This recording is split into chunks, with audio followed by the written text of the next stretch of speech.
First question बताओ, first question हो गया था?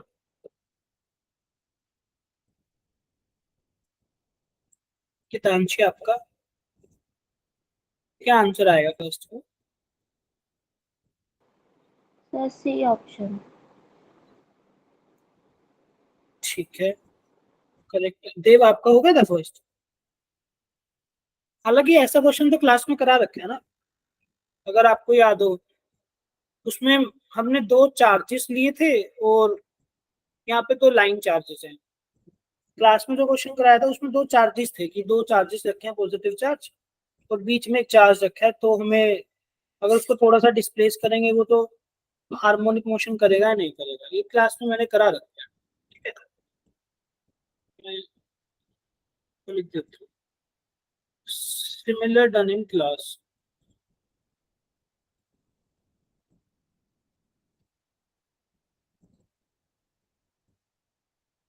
नेक्स्ट देखते हैं सेकंड क्वेश्चन।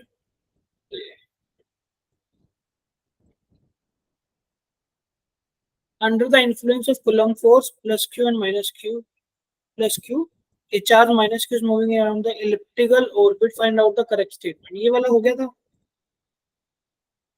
हालांकि ये तो ग्रेविटेशन में भी रिवाइज कराया था ना मैंने आपको, ग्रेविटेशन में भी रिवाइज कराया था कि एंगुलर मोमेंटम कांस्टेंट होता है, law of areas. Law of area से हमारा रिजल्ट आता है कि एल जो है वो कांस्टेंट है, ठीक है। ये भी डन। नेक्स्ट देखो, ये भी क्लास नोट्स का क्वेश्चन है।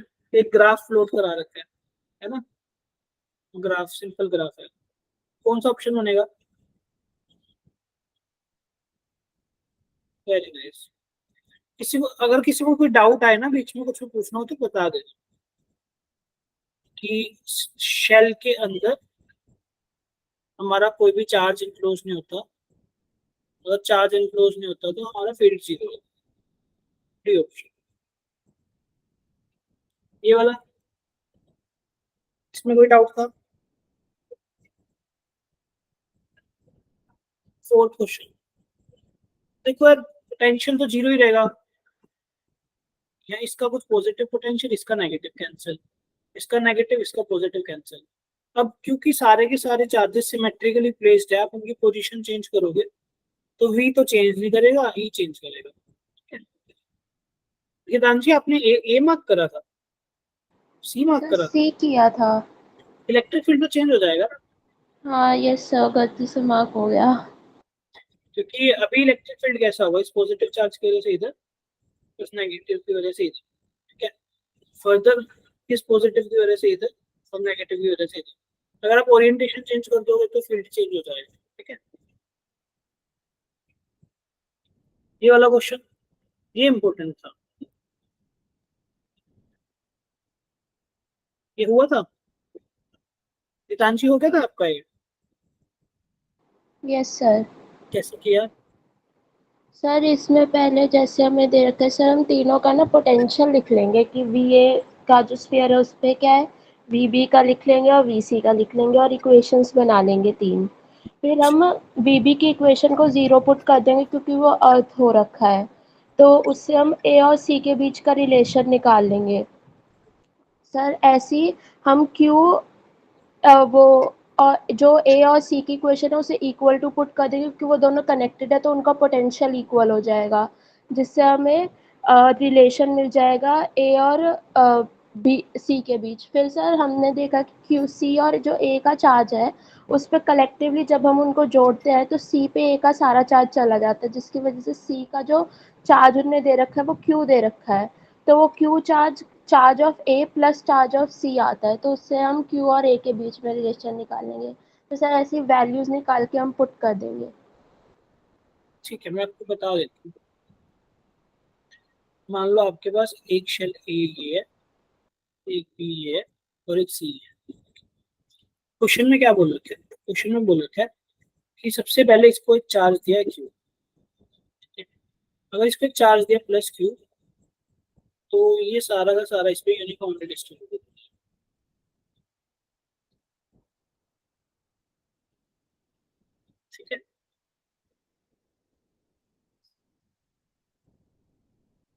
नेक्स्ट बात करें, हमने क्या कर दिया, बी को ग्राउंड कर दिया। अब बी को ग्राउंड कर दिया, इसका मतलब साफ साफ सा है कि पोटेंशियल ऑफ बी जो है जीरो, बी जो है जीरो। नेक्स्ट हमने क्या करा, हमने ए और सी को कनेक्ट कर दिया, यहाँ से वायर थी तो इसको ऐसे कनेक्ट कर दिया। ठीक है, अभी सिचुएशन क्या है, सिचुएशन ये है कि अब मुझे नहीं पता, देखो जब भी कोई शेल्स होते हैं ना, जब भी शेल्स होते हैं, ठीक है, अगर मैं उनपे कोई भी कनेक्शन नहीं करता, नो कनेक्शन, ठीक है, अगर मैं उनको कहीं पे भी कनेक्ट नहीं करता, तो उनका जो नेट चार्ज है ना वो कंजर्व रहता है, नेट चार्ज जो है वो कंजर्व रहता है। कहने का मतलब जैसे मैंने चार्ज तो सिर्फ सी को दिया था, यहाँ पे सी वाली शेल को चार्ज दिया था, तो बी और ए पे कोई भी चार्ज नहीं आएगा, नेट चार्ज जो है कंजर्व रहेगा। एक सेकंड, हाँ, लेकिन फिर मैंने क्या करा, मैंने बी को ना ग्राउंड से कनेक्ट कर दिया, तो पॉसिबिलिटी है बी के ऊपर कुछ ना कुछ चार्ज आ जाए, पॉसिबिलिटी है, आ भी सकता नहीं भी आ सकता, डिपेंडिंग अपॉन द सिचुएशन। तो मैंने मान लिया बी पे चार्ज आ गया Q2, ठीक है, मैंने मान लिया बी पे चार्ज आया Q2, वो Q2 जीरो भी हो सकता है, ठीक है। जब मैं ए और सी को कनेक्ट करूंगा, तो पॉसिबिलिटी है कि ए और सी के बीच में कुछ चार्ज का ट्रांसफर हुआ हो, वो चार्ज का ट्रांसफर हो भी सकता है, नहीं भी हो सकता है, डिपेंडिंग अपॉन द सिचुएशन, ठीक है। तो मैंने ए और सी को कनेक्ट करा, लेट से ए पे चार्ज आ गया Q, ठीक है, तो बी सी पे कितना चार्ज रह गया, Q माइनस Q। समझने की बात यह है, जब तक कोई कनेक्शन नहीं होगा ना, जब तक कोई कनेक्शन नहीं होगा, तब तक कोई भी चार्जेस का ट्रांसफर नहीं होगा, ठीक है। जैसे ही आप कनेक्शन कर दोगे तो चांसेस है चार्जेस का ट्रांसफर हो जाए एक जगह से दूसरी जगह पे, डिपेंडिंग अपॉन द सिचुएशन। वो सिचुएशन क्या है, हमारा बी का पोटेंशियल जीरो है, potential of B is, potential of B कैसे बनेगा, potential of B, potential of B due to shell A plus potential of B due to shell B itself, potential of B due to shell C, इन तीनों का सम जो है zero होगा। तो यहाँ वैल्यूज पुट कर देते हैं, के Q1 बाई बी, इसकी रेडियस है ए, ये कितना गिवन है 2a, और ये कितना गिवन है 3, के Q1 by 2a plus b का पोटेंशियल बी की वजह से कितना होगा, के Q2 बाई 2a, ठीक है। नेक्स्ट सी की वजह से कितना बनेगा, के capital Q minus Q1 by 3 is equal to 0। ये कहानी क्या बन गई, वीबी का पोटेंशियल जो है जीरो। नेक्स्ट एक और इक्वेशन क्या कर रही है, आपने ए और सी को कनेक्ट कर दिया ना, ए और सी को कनेक्ट कर दिया, इसका मतलब ए और सी का पोटेंशियल बराबर है। अब ए का पोटेंशियल किस किस की वजह से बनेगा, potential of A due to A itself, potential of A due to B plus potential of A due to shell C should be equal to potential of shell C due to A, potential of shell B C due to B plus potential of shell C due to C itself, ठीक है।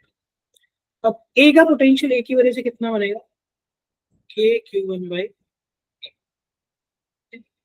A का potential B की वजह से कितना बनेगा, K Q2 by 2A, और यहाँ से K capital Q minus Q1 by 3, ठीक है।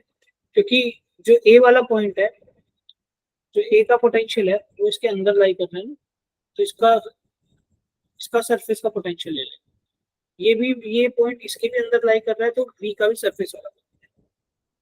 नेक्स्ट हम लिखेंगे potential of C due to A, K Q1 by 3, potential of C due to B, K Q2 by 3 plus K Q minus Q1 by 3।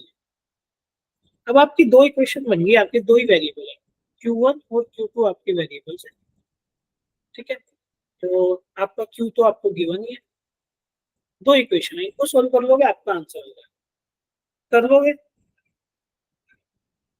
Hello, concept समझ में आया? Concept ऐसे लगता है, अगर जब तक आप कोई भी कनेक्शन नहीं कर रहे तो चार्ज हमेशा कंजर्व रहता है। जैसे आपने शेल को कहीं पे कनेक्ट कर दिया, चांसेस है कि आपकी शेल्स पे चार्ज जो है चेंज हो जाए। तो हम मान लेते हैं Q1 Q2 Q3, ठीक है, और उसको फिर हम सोल्व करेंगे तो हमारा आंसर आ जाएगा। ठीक है, ये भी हो जाएगा। आई गेस इसका समथिंग ये आंसर आएगा, चेक कर लेना। ठीक है, सिक्स्थ वाला हो गया था। सिक्स्थ में तो कुछ नहीं था, simply KQ² bye R square को 0.144 से इक्वेट करना था और क्यों निकालना था। ये हो गया था आप सबका।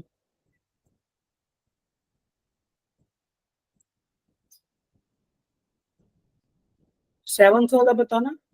A negative charge is placed at some point on the line joining plus two charges are at. The direction of the motion of negative charge will depend upon.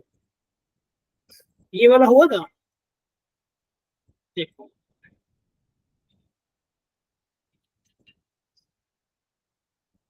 आपके पास दो चार्जेस है, प्लस क्यू चार्जेस,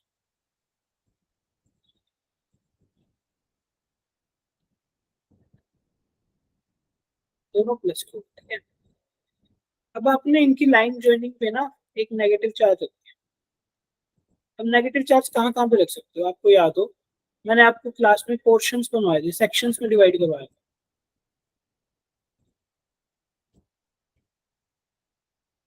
एक section ये बन गया, एक section ये, एक सेक्शन। लेट्स से अगर मैं यहाँ पे नेगेटिव चार्ज रखूँ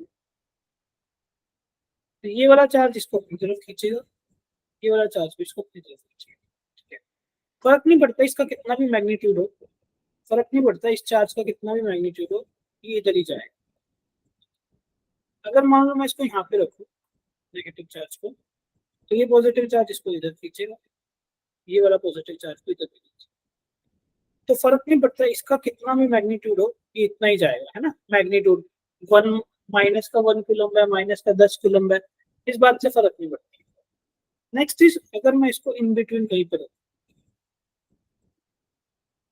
एक सेकंड, बीच में at some point in the line the direction of the motion of the negative charge will depend upon. Next is, अगर मैं इन बिटवीन कहाँ पे रखूं, मान लो ये इसका सेंटर पॉइंट है, अगर मैं यहाँ पे रख रहा हूँ नेगेटिव चार्ज को, ठीक है, अगर मैं नेगेटिव चार्ज को यहाँ पे रख रहा हूँ तो ये भी इसको इधर खींच रहा है, ये भी इसको इधर खींच रहा है, तो कैंसिल हो जाएगा फोर्स। लेट्स से मैंने उसको थोड़ा सा इधर करके रख दिया, अब ये वाला फोर्स जो है ज्यादा डोमिनेंट है और ये वाला फोर्स कम डोमिनेंट है, तो ये इधर मूव करेगा। फर्क नहीं पड़ता इसका कितना भी मैग्नीट्यूड है, फर्क नहीं पड़ता इसका कितना भी मैग्नीट्यूड, लेट्स से -1 ले लूँ या -2 ले लूँ, फर्क ही नहीं पड़ेगा। क्यों? क्योंकि जिसके साथ मैं मल्टीप्लाई कर रहा हूँ ये तो सेम ही है। कहने का मतलब, लेट्स से एक बार मैंने -1 कूलम ले लिया और यहाँ पे रखा हुआ है, लेट्स से ये डिस्टेंस है 1 मीटर और ये डिस्टेंस है 5 मीटर, तो इस पे कितना फोर्स लगेगा, KQ1 डिवाइड बाई 1 का स्क्वायर। और अगर मैं, और इसकी वजह से कितना फोर्स लगेगा, KQ1 डिवाइड बाई 5 का स्क्वायर, तब भी ये चार्ज इधर जाएगा। अगर मैं इसको -2 ले लूँ तो KQ इंटू 2 इंटू 1 का स्क्वायर, KQ इंटू 2 इंटू 5 का स्क्वायर, अब भी ये फोर्स ज्यादा है। तो ये जो चार्ज में एक्स्ट्रा चार्ज रख रहा हूँ नेगेटिव चार्ज, इसका जो मोशन है इसकी पोजीशन पे डिपेंड करता है, इसके मैग्नीट्यूड पे डिपेंड नहीं है। तो आंसर इसका क्या बनेगा, position of the negative charge है। ये नेगेटिव चार्ज की पोजीशन पे डिपेंड कर रहा है इसका मोशन, इसके मैग्नीट्यूड पे डिपेंड नहीं कर रहा। वो क्यों नहीं कर रहा है, मैंने हर एक पॉसिबल पोजीशन पे इसको रख के देख लिया, इस सेक्शन में रख के देख लिया, इस सेक्शन में रख के देख लिया कि इधर ही मूव करेगा चाहे इसका कितना भी मैग्नीट्यूड हो, पर होना नेगेटिव चाहिए। सेकेंडली मैंने बीच वाले सेक्शन में रख लिया, बीच वाले सेक्शन में एक मैंने सेंटर पे रख लिया, सेंटर पे तो नेट फोर्स 0 होगा चाहे कितना भी मैग्नीट्यूड हो। फिर मैंने सेंटर से लेफ्ट में रखा, तब भी इस चार्ज पे इधर फोर्स लगेगा चाहे इसका कितना भी मैग्नीट्यूड हो। और सेंटर से अगर राइट में रखूंगा तब इस पे नेट फोर्स राइट में लगेगा चाहे इसका कितना भी मैग्नीट्यूड। तो जो नेगेटिव चार्ज है मेरा, उस पे जो फोर्स लग रहा है वो उसकी पोजीशन पे डिपेंड कर रहा है, उसके मैग्नीट्यूड पे डिपेंड कर रहा है। तो अगर ये समझ में आ गया तो थम्स अप कर दो ताकि हम आगे बढ़ जाए।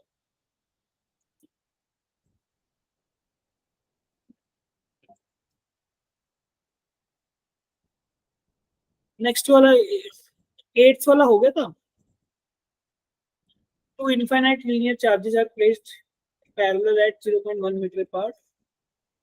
Then the force per unit length. मतलब क्या बोल रहा है कि अगर आपके पास दो वायर्स है, इनफाइनाइट वायर्स हैं, इनके बीच का सेपरेशन कितना है 0.1 मीटर।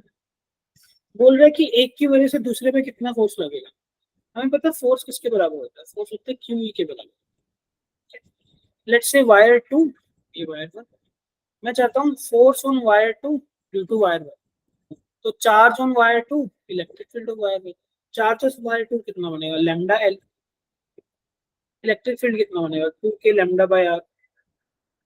तो हमें फोर्स पर यूनिट लेंथ चाहिए ना, इस लेंथ को इधर डिवाइड कर लेते हैं। तो फोर्स पर यूनिट लेंथ कितना बनेगा 2 के लैम्डा स्क्वायर बाय आर। इसको सोल्व कर लोगे आपका आंसर हो जाएगा। तो थम्स अप कर दो। अदिति कैसा गया था टेस्ट आपको, अदिति पाठक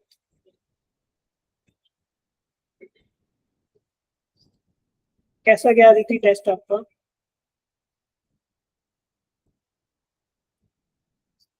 कितना स्कोर बन रहा है।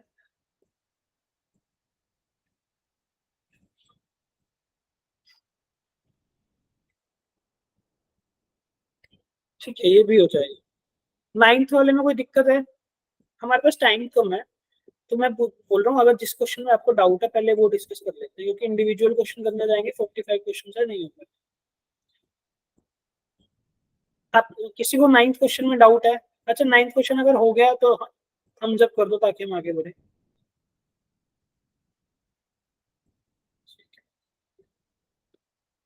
10th वाला हो गया तो थम्स अप कर दो।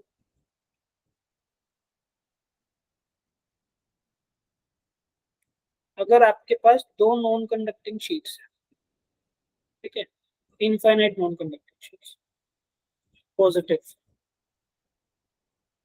ये है नेगेटिव, आपने इनके बीच में एक प्रोटॉन रख दिया तो उस पर कितना फोर्स लगेगा। लेट्स से यहाँ पे मैंने प्रोटॉन रख दिया है ना, तो इस वाली शीट की वजह से इस पे इलेक्ट्रिक फील्ड कितना बनेगा सिग्मा बाय 2 एप्सिलॉन। इस नेगेटिव वाली शीट से कितना बनेगा सिग्मा बाय 2 एप्सिलॉन। तो दोनों को ऐड करूंगा टोटल इलेक्ट्रिक फील्ड कितना बनेगा सिग्मा बाय एप्सिलॉन। फोर्स किसके बराबर होता है क्यू ई से मल्टीप्लाई कर दूंगा तो आंसर। ठीक है, 11th क्वेश्चन में कोई डाउट है तो बताओ ताकि हम आगे बढ़े। गीतांशी देव अदिति खुशबू सानी 11th हो गया था।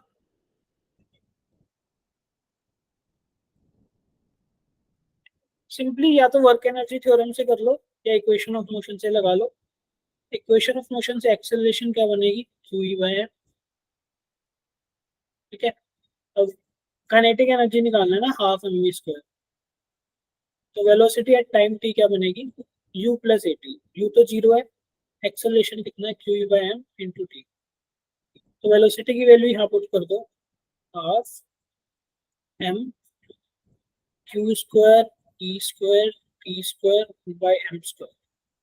एक एम से एक एम आंसर, तो आंसर बनेगा q square e square t square by 2।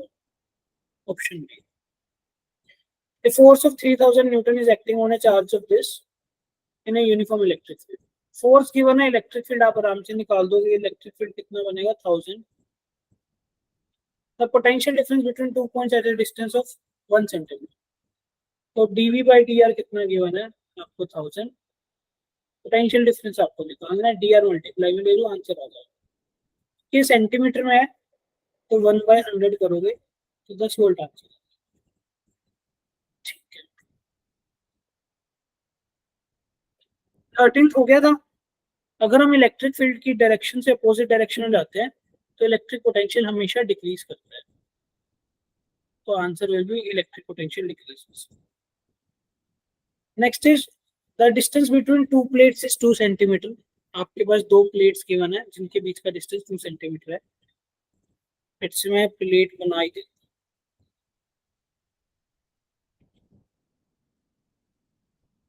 When an electric potential difference of 10 volt is applied between the plate, the value of electric field. Electric field आप easily निकाल सकते हो। E किसके बराबर होता है? dV by dr। 10 वोल्ट का potential difference लगाया है तो 2 सेंटीमीटर का डिफरेंस है। 2 बाई 10⁻⁻²। 500 आंसर आ जानी चाहिए।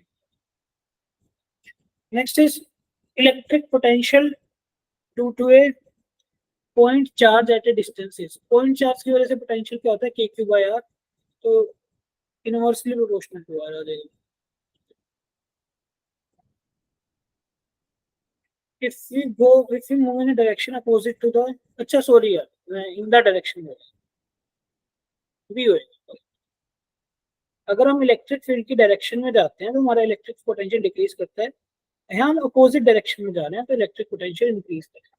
ठीक है, मैं इन द डायरेक्शन वाला रिजल्ट। ठीक है, नेक्स्ट इज, मैं टिक मार्क कर, ये हो गया, ये हो गया, ये हो गया। Next is the dimension of potential difference. Potential difference क्या होता है? Basically work done per unit charge. m1 l2 t-2, ये वर्क डन की यूनिट डायमेंशन होती है, चार्ज की होती है 80। ये बन जाएगा m1 l2 t-3 t- l2 t-3 option है। ठीक है, an object is charged with positive charge, the potential at that point will be, an object is charged with a positive charge। ठीक है, आपने एक ऑब्जेक्ट को पॉजिटिव चार्ज कर दिया। ठीक है, और आपसे पूछा गया कि पोटेंशियल एट दैट ऑब्जेक्ट। देखो, पोटेंशियल हमारा रेफरेंस पॉइंट पे डिपेंड करता है। ठीक है, हम रेफरेंस पॉइंट क्या ले रहे हैं। ये जो हमारा पोटेंशियल का एक्सप्रेशन आता है ना, के क्यू बाई आर, ये तब आता है जब हम इन्फिनिटी में पोटेंशियल को जीरो मानते हैं। हम रेफरेंस पॉइंट इन्फिनिटी पे मानते हैं। तो अगर मैं रेफरेंस पॉइंट कहीं पे भी मान सकता हूँ, लेट्स से मैंने ऑब्जेक्ट के ऊपर मान लिया रेफरेंस पॉइंट, तो पोटेंशियल ऑब्जेक्ट का जीरो हो जाएगा। और पॉजिटिव हो सकता है मैं इन्फिनिटी पे मान लूँ, और नेगेटिव हो सकता है मैं कहीं, मतलब कोई ऐसी पोजीशन पे मैंने पोटेंशियल मान लिया कि ऑब्जेक्ट का पोटेंशियल नेगेटिव आ रहा है। तो जो पोटेंशियल है वो टोटली रेफरेंस पॉइंट पे डिपेंड करता है। तो इट में भी पॉजिटिव, नेगेटिव और zero depending upon the reference. तो ये इसका आंसर है। Next is 2 points 0, a 0, minus a have charges q and minus q, then electric potential at the origin will be 0। दो सेम चार्जेस है, same charges मतलब एक positive है एक नेगेटिव है, equal and opposite charges same distance पे रखे हुए हैं। तो ऐसे रखो 0, a 0, minus a। Let's say यहाँ पे रखा हुआ है माइनस क्यू चार्ज, यहाँ plus Q charge. Equal and opposite charges placed at same distance, तो पोटेंशियल जो है जीरो हो जाएगा। Option number A. नेक्स्ट 19 बात करते हैं। The charges of same magnitude q are placed at the four corners of a square of side A। The value of electric potential। Potential हमारा scalar quantity होता है, simply हो जाएगा 4 times the potential due to any one charge। ऐसे चार charge रखे हुए हैं, पोटेंशियल हमारा स्केलर क्वांटिटी होता है। तो एक की वजह से पोटेंशियल निकाल के 4 से मल्टीप्लाई कर दो। एक की वजह से पोटेंशियल कितना बनेगा? के क्यू डिवाइड बाय डिस्टेंस। ये डायगोनल का हाफ हो गया। डायगोनल कितना होता है? √2a/2। मतलब √2a होता है उसका हाफ कर, तो बन जाएगा √2, ये √2 ऊपर चला जाएगा, 4√2 K Q by A. Option B बन रहा है। Next is the potential at 0.5 angstrom from a proton is. अगर आपके पास एक प्रोटॉन गिवन है, उस प्रोटॉन से 0.5 एंगस्ट्रॉम के डिस्टेंस पे कितना पोटेंशियल है? सिंपली के क्यू बाई आर पुट कर दो, आपका आंसर आ जाएगा। के आपको पता है, क्यू आपको पता है, आर ये भी होता है। ये भी क्लास नोट्स का क्वेश्चन है, जीपी सीरीज। ठीक है, the electric potential inside a uniformly positively charge non conducting sphere has a value which is, क्या बोल रहा है? Electric potential inside a uniformly positive charge non conducting sphere. आपके पास एक नॉन कंडक्टिंग स्फीयर है,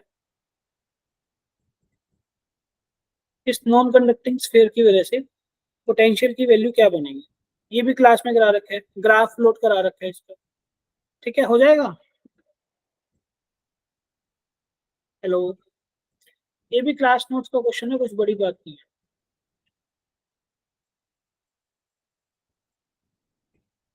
ठीक है, नेक्स्ट देखो।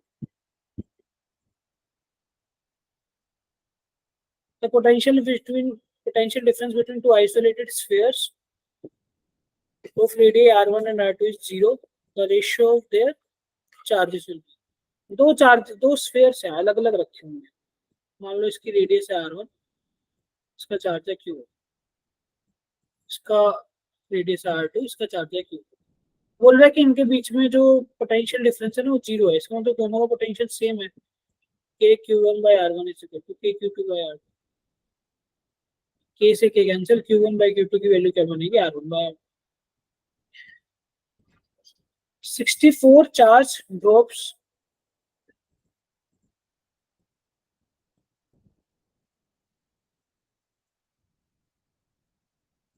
देव कुमार बी। अरे वाह।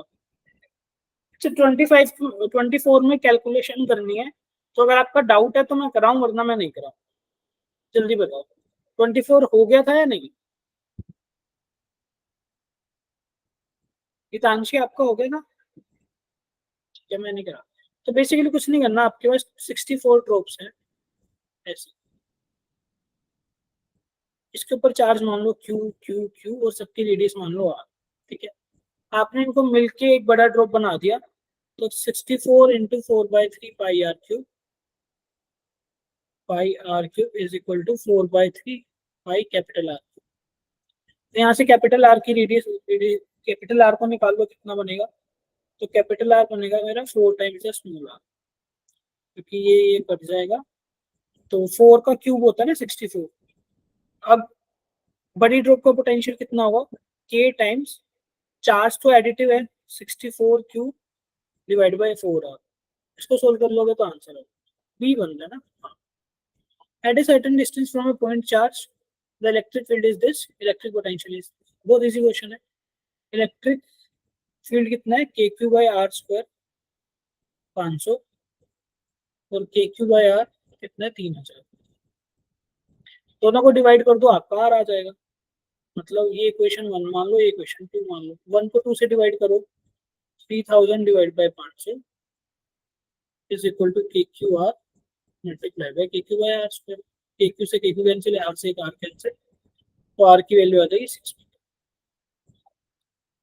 ठीक है, two positive charges are kept at a distance at points A and B, the electric potential between the 2 points। अगर मान लो दो चार्जेस हैं A और B,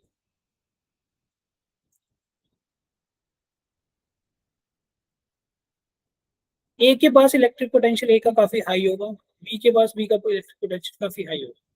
तो जैसे जैसे इनके बीच में चले जाएंगे तो पोटेंशियल डिक्रीज करता करता इंक्रीज करेगा। तो ऐसा ग्राफ बनेगा। तो पोटेंशियल पहले डिक्रीज करेगा फिर इंक्रीज करेगा। 26 हो गया था आपका, है नहीं। अगर हो गया तो थम्स अप कर दो, नहीं तो बताओ।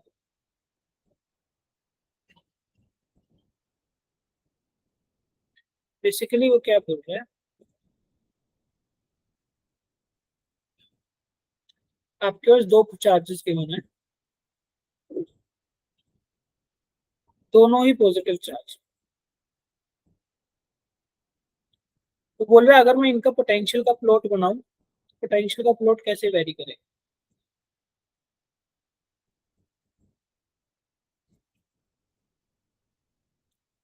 पोटेंशियल ये होता है के क्यू बाई आर। अगर मैं इस चार्ज के बिल्कुल पास में देखूं, क्योंकि पॉजिटिव चार्ज है, तो इस चार्ज के बिल्कुल पास में इसका पोटेंशियल काफी हाई होगा, बहुत हाई। इस चार्ज के पास में इसका पोटेंशियल बहुत हाई होगा, और जैसे जैसे इस चार्ज से दूर जाता जाऊंगा पोटेंशियल कम होता जाएगा, ऐसे पोटेंशियल कम होता जाएगा। तो इनके सेंटर में एक मिनिमम वैल्यू ले लेगा। तो अगर मैं एक चार्ज से दूसरी चार्ज की तरफ जा रहा हूँ तो पोटेंशियल पहले डिक्रीज हो रहा है और फिर पोटेंशियल इंक्रीज हो रहा है। तो यही हमारा ऑप्शन था, option. The kinetic energy which an electron requires when accelerated through the potential difference। Simply work energy theorem लगा दो इसमें। Work done by all forces is equal to change in kinetic energy। ठीक है, तो work done by forces कितना है, D 4 option. Into potential difference. Potential difference है आपका 1 वोल्ट, तो 1 इलेक्ट्रॉन वोल्ट का आपका पोटेंशियल वर्क डन आया, this is equal to change in quantity. तो आपका ऑप्शन बी बन जाएगा। The particle of charge square mass travels through potential difference from rest. The final momentum. इसमें भी वर्क एनर्जी थ्योरम आप लगा सकते हो। Work done by all forces कितना बनेगा, Q into V, that should be equal to change in kinetic energy. Kinetic energy को आप लिख सकते हो P square by 2। तो 2m Q V का रूट आपका क्या बन जाएगा, मोमेंटम। ठीक है। नेक्स्ट है work under the influence of charge square point charge is carried through. अब इलेक्ट्रोस्टैटिक वर्क डन है तो equal for all the paths, है ना, उसमें नया नहीं करना। The work done to take an electron from rest where the potential is minus 60 volt equal. The work done to take an electron from rest where the potential is minus 60 volt. आप किसी charge को लेके जा रहे हो Q को किसी ए point से जहाँ का पोटेंशियल है माइनस 60 वोल्ट, किसी दूसरे पॉइंट पे बी पे जहाँ का पोटेंशियल है माइनस 20 वोल्ट। अब इसमें वर्क डन कितना करना पड़ेगा, अब देखो वर्क डन किसके बराबर होता है,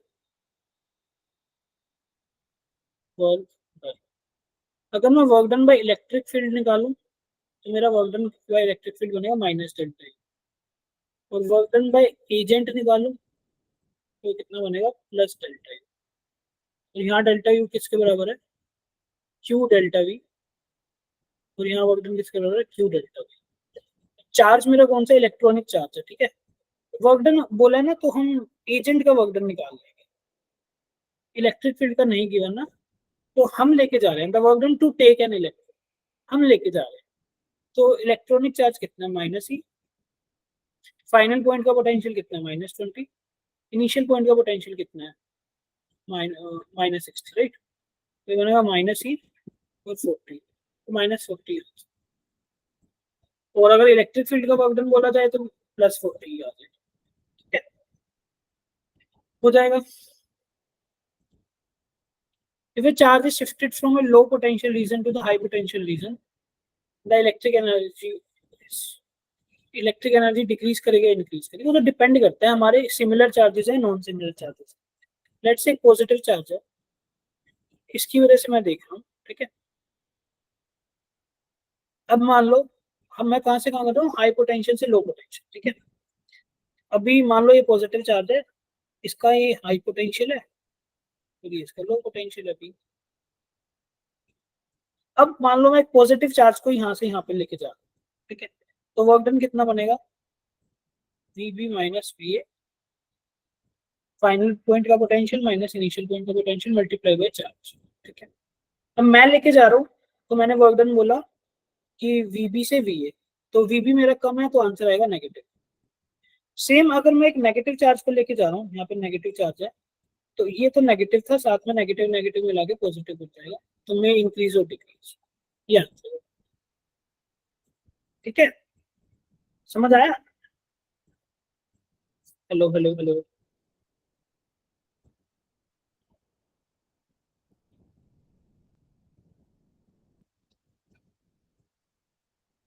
मान लो आपके पास एक प्लस क्यू चार्ज, आप एक चार्ज को यहाँ से लेके यहाँ तक लेके जा रहे हैं। मान लो फर्स्ट केस क्या है, फर्स्ट केस इज मेरा जो क्यू है स्मॉल क्यू वो पॉजिटिव है। अब यहाँ पे पोटेंशियल एनर्जी कितनी बनेगी, K Q Q divide by R. Let's say ये डिस्टेंस हम मान लेते हैं 10 मीटर और ये डिस्टेंस हम मान लेते हैं 20 मीटर।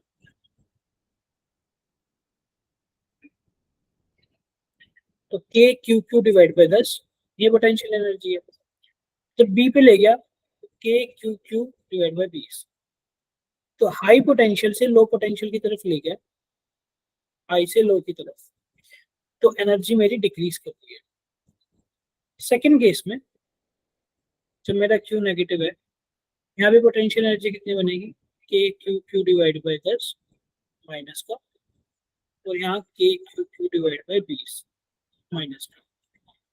ये क्वांटिटी बड़ी है और ये साथ में नेगेटिव है, तो ओवरऑल ये क्वांटिटी छोटी है, ये क्वांटिटी कम है ओवरऑल, ओवरऑल, तो ओवरऑल ये क्वांटिटी ज्यादा है, तो मैं हाई पोटेंशियल से लो की तरफ ले रहा हूँ, तो एनर्जी जो है इंक्रीज कर रही है। तो डिपेंड करता है आपके पास कौन सा पेयर ऑफ चार्जेस है, दोनों पॉजिटिव है या दोनों नेगेटिव, तो मे इंक्रीज और मे decrease. When the separation between the two charges increases, the electric potential energy of the charges decreases. अगर दो चार्जेस के बीच का सेपरेशन इंक्रीज कर रहा है तो पोटेंशियल एनर्जी क्या बोल रहे हैं, potential energy of the charges पूछ रहा है कि इंक्रीज करेगी या डिक्रीज करेगी। वो डिपेंड करता है अगेन कि आपके सिमिलर चार्जेस हैं नॉन सिमिलर चार्जेस। अगर दोनों सिमिलर चार्जेस है, ठीक है, दोनों लेट्स से या तो दोनों पॉजिटिव है या फिर दोनों नेगेटिव, तो K Q Q divide by R. जैसे जैसे आप डिस्टेंस बढ़ाओगे पोटेंशियल एनर्जी आपकी डिक्रीज होगी। हाउएवर अगर एक पॉजिटिव है एक नेगेटिव है, अब माइनस का के क्यू क्यू डिवाइड बाय, अब जैसे जैसे आप डिस्टेंस इंक्रीज करोगे ये जो वैल्यू है नेगेटिव में छोटी होती जाएगी। नंबर लाइन बनाऊंगी ना, ये जीरो, ये माइनस इन्फिनिटी, ये प्लस। जैसे जैसे आप सेपरेशन बढ़ाओगे आप ये देख रहे हो कि आप नंबर लाइन पे इधर आते जा रहे हो जीरो की तरफ, इसका मतलब आपकी एनर्जी जो है इंक्रीज करती है। सो अगेन सेम ऑप्शन में इंक्रीज और मे decrease. The variation of the potential with distance r from a fixed point is shown in figure. The electric field at r is equal to 5 cm. r is equal to 5 cm. तो मतलब यहाँ से लेके यहाँ पे इन दोनों के बीच में कोई पॉइंट लाई कर रहा है। तो आपको पता है इलेक्ट्रिक फील्ड किसके बराबर होता है, माइनस के डीवी बाई डी। ये डीवी बाई डी आर क्या रिप्रेजेंट कर रहा है, स्लोप, इस ग्राफ का स्लोप। अभी आपका स्लोप कैसा बनेगा, नेगेटिव स्लोप बनेगा। तो पहले ही एक नेगेटिव साइन बाहर था और एक नेगेटिव स्लोप, तो इसका मतलब ओवरऑल आंसर तो आपका पॉजिटिव बनेगा। इसका मतलब ये और ये तो हो ही नहीं सकता। अब स्लोप कितना आपका, slope is perpendicular upon base, perpendicular is 5, base is 2, तो 2.5 वोल्ट पर मीटर सेंटीमीटर, ऑप्शन है, ठीक है। इलेक्ट्रिक फील्ड, अच्छा ये वाला क्वेश्चन हो गया था क्या, ये वाला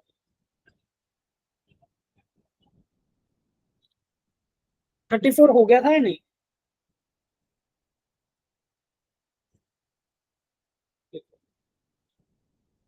क्या बोला, electric field and electric potential at a point are E and V respectively. सबसे पहले बोलो if E is equal to zero V must be zero. E क्या किसके बराबर होता है, माइनस के डीवी बाई टी।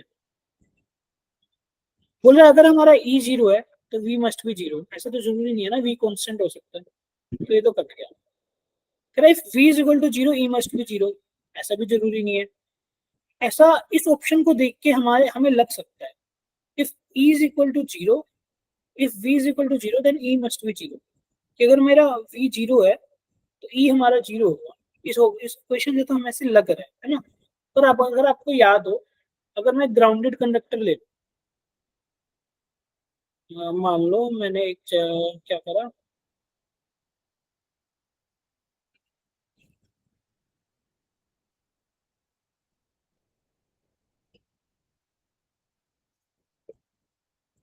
ये एक चार्ज ले लिया मैंने क्यू। अब इस क्यू चार्ज की वजह से कि यहाँ माइनस क्यू आ जाएगा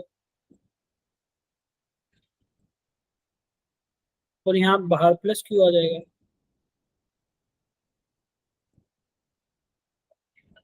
अगर मैं इसको ग्राउंड कर दूं तो इसका पोटेंशियल क्या बन जाएगा, जीरो, और ये वाला पॉजिटिव चार्ज अंदर चला जाएगा, ये वाला पॉजिटिव अंदर चार्ज। अगर इसका पोटेंशियल जीरो है पर ये नेगेटिव चार्ज तो एग्जिस्ट कर रहा है, तो इस नेगेटिव चार्ज की वजह से इलेक्ट्रिक फील्ड तो नॉन जीरो होगा ना, ऑल्दो पोटेंशियल इज जीरो पर electric field is non zero, तो इसका मतलब मेरा ये ऑप्शन भी गलत है। ये क्वेश्चन इंपॉर्टेंट था, आप अपने नोट्स में ऐड कर सकते हो, add in notes. Next is if E not equal to zero V can not be zero. वो कह रहा है कि ई हमारा जीरो नहीं है तो वी भी हमारा जीरो नहीं होगा। इस क्वेश्चन में देख तो लो, हमने वी जीरो कर रहा है लेकिन ई हमारा नो जीरो, नॉट जीरो है। थर्ड ऑप्शन क्या बोल रहा है, if no E not equal to zero V can not be zero. अगर ई हमारा नॉन जीरो है ना तो वी भी नॉन जीरो होगा, पर ये तो मैं डिस्प्रूव कर रहा हूँ ना, यहाँ पे मेरा ई नॉन जीरो है पर वी मेरा जीरो है। तो ऑप्शन थर्ड भी गलत है, तो none of this will be correct. समझ आया तो थम्स अप कर दो ताकि आगे बढ़े। Total flux coming out of the some close surface q by epsilon. In order to balance the weight of electron in an electric field, the magnitude of the ये भी इजी क्वेश्चन है, कुछ नहीं करना। आपके पास एक इलेक्ट्रॉन है जिसका वेट लग रहा है नीचे mg डाउनवर्ड, ठीक है, और ऊपर कुछ फोर्स लगा। अब मुझे ऊपर कुछ फोर्स लगाना पड़ेगा। वो फोर्स किसके बराबर होगा? माइनस के ई, है ना। अब इलेक्ट्रिक फील्ड मुझे कहाँ लगाना पड़ेगा? इलेक्ट्रिक फील्ड मुझे नीचे लगाना पड़ेगा, ठीक है। अगर इलेक्ट्रिक फील्ड नीचे लगाऊंगा तो माइनस का ई करूंगा तो फोर्स हमारा ऊपर लग जाएगा। क्या सिंपल सी बात है, एक नेगेटिव चार्ज पार्टिकल पे इलेक्ट्रिक फील्ड से अपोजिट डायरेक्शन में फोर्स लगता है। अब मुझे फोर्स ऊपर की डायरेक्शन में चाहिए तो मुझे इलेक्ट्रिक फील्ड नीचे की तरफ लगाना, ठीक है।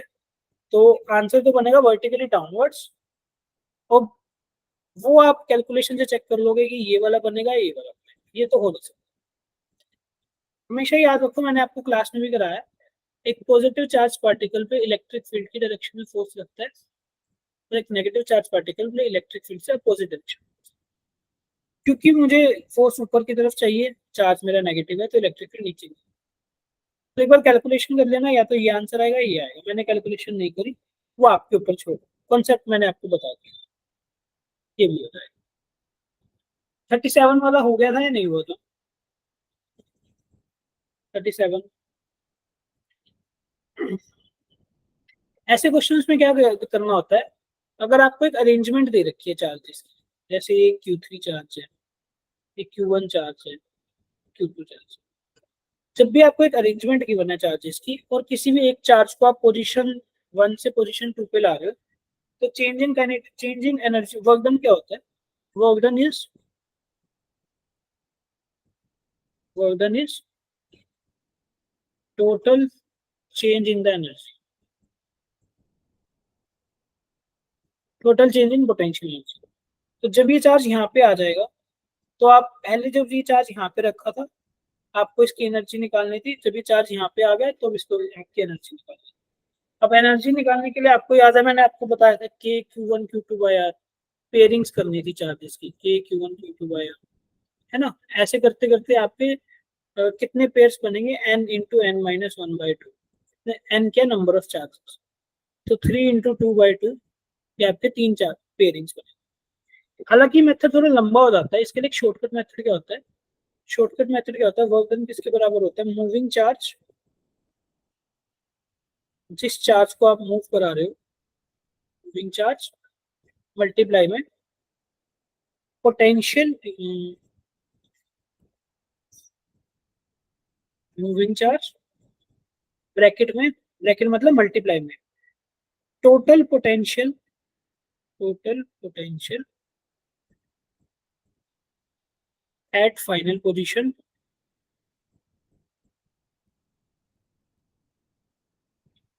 माइनस टोटल पोटेंशियल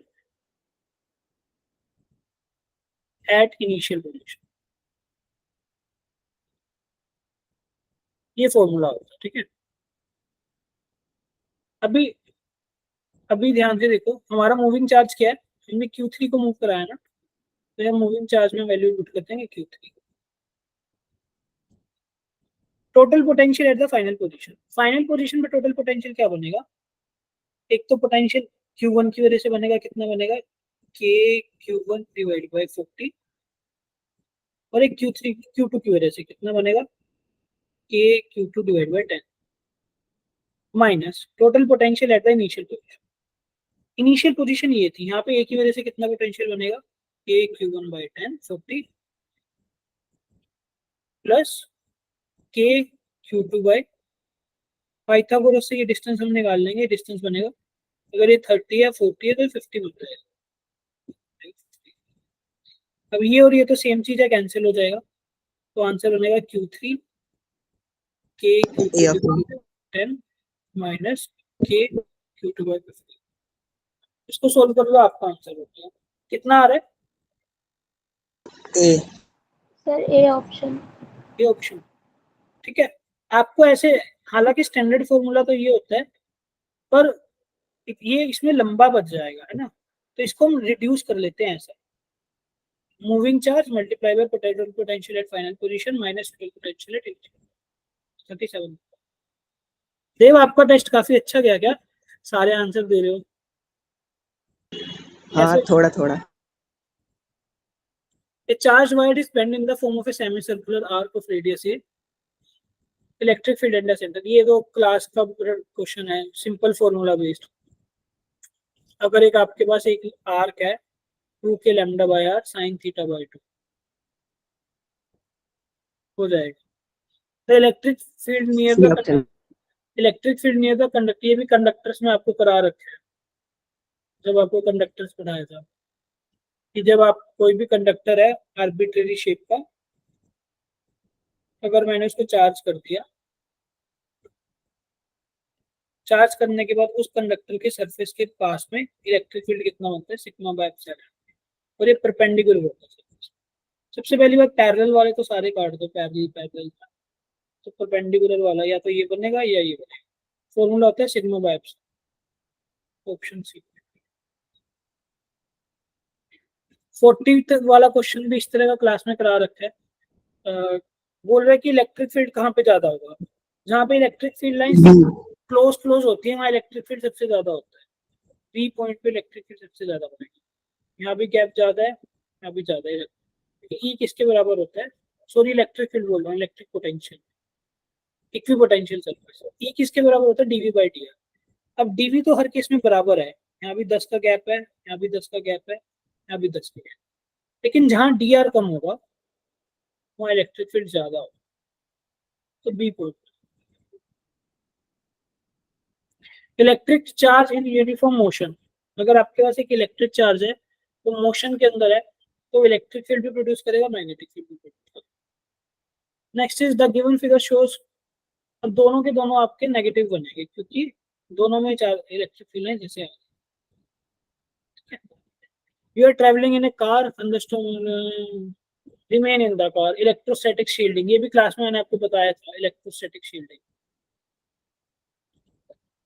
मैंने आपको बोला था कि कितनी अच्छी बात है कि एक कंडक्टर, उस कंडक्टर के अंदर इलेक्ट्रिक फील्ड लाइन जा ही नहीं सकती। अगर आप एक के पास एक कंडक्टर है, उस कंडक्टर के अंदर इलेक्ट्रिक फील्ड लाइन जा ही नहीं सकती। इलेक्ट्रोस्टैटिक शील्डिंग करके मैंने आपको क्लास में बताया था।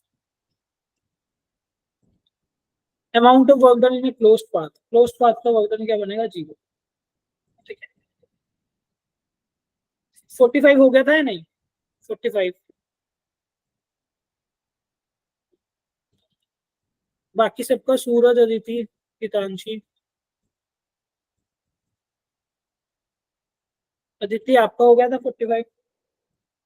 ठीक है, तो ये था हमारा पेपर। तो अब बताओ, मुश्किल था, इजी था, कैसा था? आपके गलत कौन कौन से हुए थे?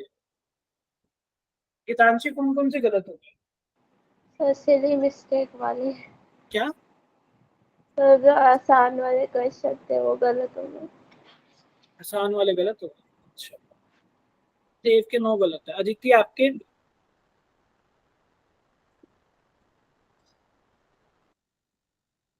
अदिति आपके? रिपोर्ट भी आ गई है, सुनो।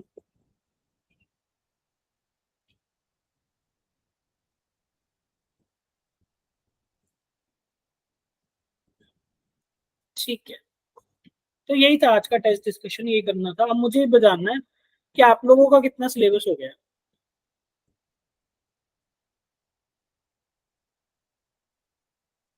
पर जो टेस्ट में क्वेश्चन दिए थे मैंने, उससे तो इजी था ना पेपर, जो टेस्ट मैंने बनाया था उससे तो इजी था ना,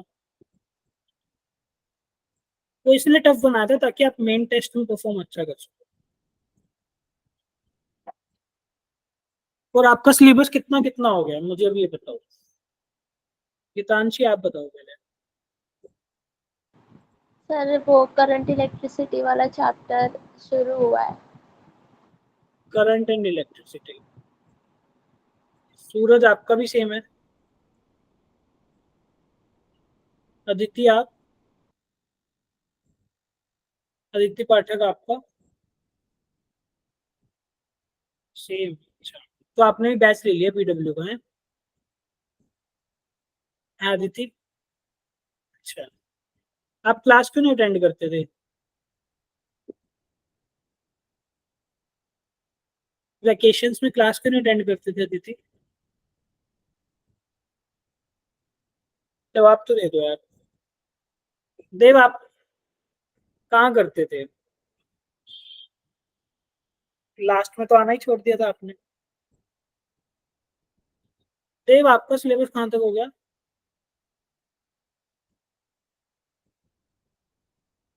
देव कुमार, खुशबू सानी, आप बताओ।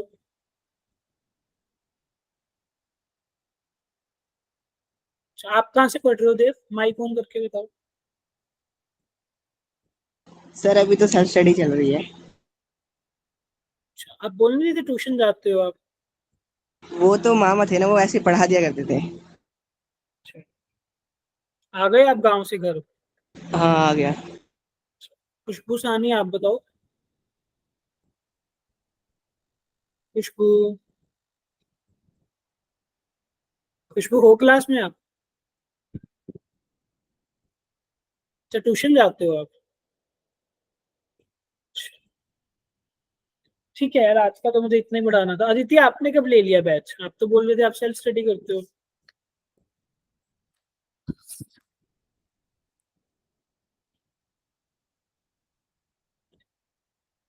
अदिति, आपने कब लिया बैच? तो आप लोग जवाब ही नहीं देते। अच्छा, ठीक है, चलो यार, इतना ही कराना था आज का टेस्ट डिस्कशन। बाकी और कोई डाउट हो, कुछ पूछना हो तो आप पूछ सकते हो, नहीं तो मैं 11th की क्लास ज्वाइन करता हूँ फिर। ठीक है जी, बाय बाय।